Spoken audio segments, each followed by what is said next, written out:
of serious concern because issues are being raised around the safety or security concerns with regard to General Senona. That's not a matter we can ever take lightly. And indeed, where it's warranted, it's best to err on the side of caution. But we need to look at what we have before us here.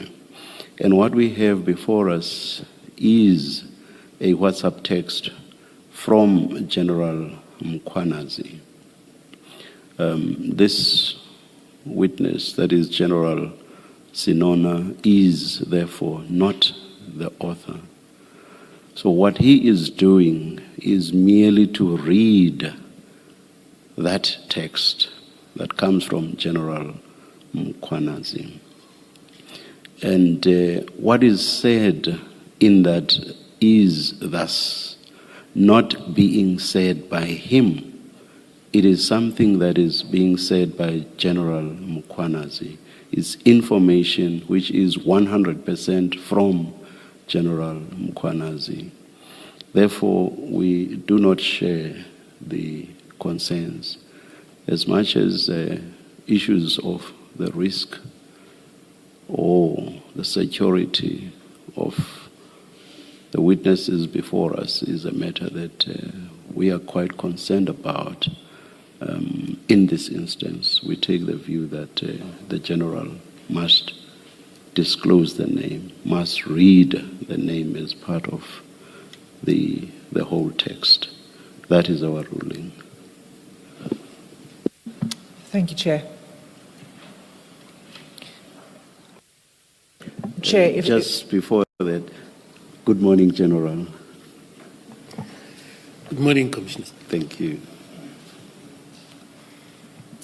Chair, if the witness is to do that now, I think he needs access to the device from his legal representative. Mr. Baloyi, if you could assist again, please.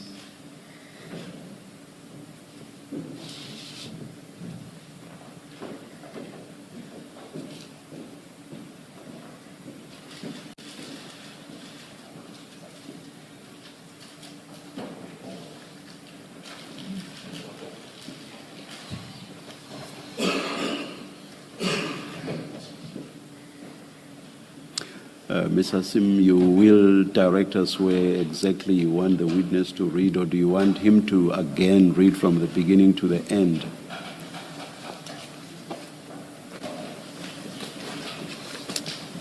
I do realize that if the witness starts somewhere in the middle, perhaps what he reads may be out of context. Maybe out of context. It's also difficult to from our records to see exactly where, and it probably makes sense to just read it once more into the record from start to finish, and then we'll have one proper record with the entire That's in unredacted order. text. That's in order. Thank you.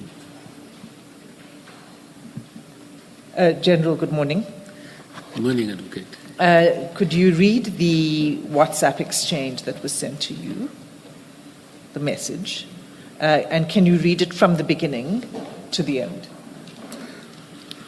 Thank you, Commissioners. Good morning once more. Hi, General, I trust you are well. You made arrangements that I meet this guy, Ket, because he is your friend and brother, and he needed my help to speak to Lieutenant General Kua to place orders on his contract. He volunteered an information about a house address in Sandton, where Sibiya collects money using the state vehicle, and that he paid 2 million towards Sibiya's purchase of his plot. He also told me about Sibiya's townhouse. The fact that he is the one who introduced our meeting to the ad hoc committee and lied under oath, he invited me to make public information the information that he gave me, which will put his life at risk.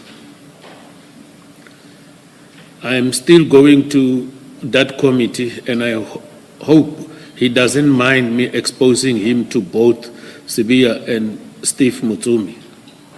I hope you won't blame me for risking his life because I have to tell the truth about our meeting.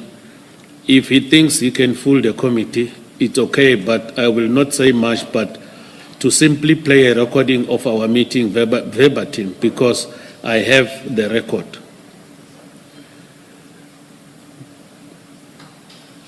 What is worse is that after you told me about the discussion between you and him regarding Nengi, I asked you about your relationship with him. I still don't know how the two of you met to discuss about Nangi care.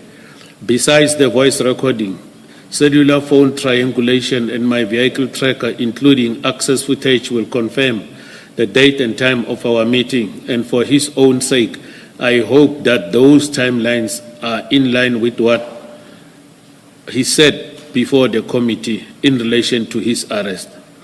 This is the man who says he met you 7 years ago, which is contradicting what you told me, that you grew up together. I guess this will be caused clear as the investigation continues. Thank you, Commissioners. Thank you, General. Thank you, General.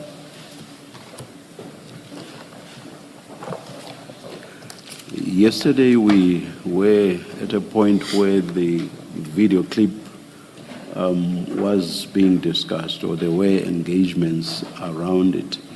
And amongst other things, there was the question about whether there is or there isn't a SAPS logo. And I had engaged the General about the logo based on what you had said about the logo. But perhaps more importantly, there is the question of the request by Ms. Mafisa for them to have access to the video clip, which, am I correct that you now have that, Ms. Mafisa? We received it, Chairperson. Thank you to the evidence leader. We did. And you applied your minds to it? Yes, we have. May the engagement with the General on it continue then? Please. Yes. Thank you. Ms. Hassim, I don't know whether that's where you want to start or whether you want to start elsewhere.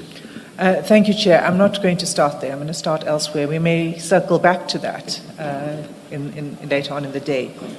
But I'd like to begin at the beginning again. And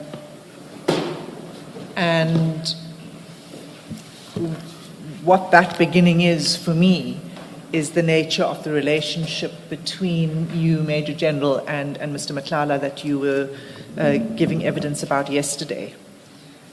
So what we heard from you yesterday was that you met around 2018, 2019. You became close. He was like a brother to you, that you met regularly, and that you frequently conversed about current affairs, and that you shared news and media clips with each other in the course of your discussions about things that are in the media and current affairs. Have I summarized that correctly? In some, but I want to correct that, Commissioners. We converse about issues in general and media clips that were garnering our attention, my attention, and the attention of the community that was in the public domain. I just wanted to correct that. We don't sit and discuss each and every media clip, but it will be media clips that are of concern, is either from his side or from my side, but not necessarily that always we sit and discuss media clips, but we discuss issues that also related to the family, our families as well.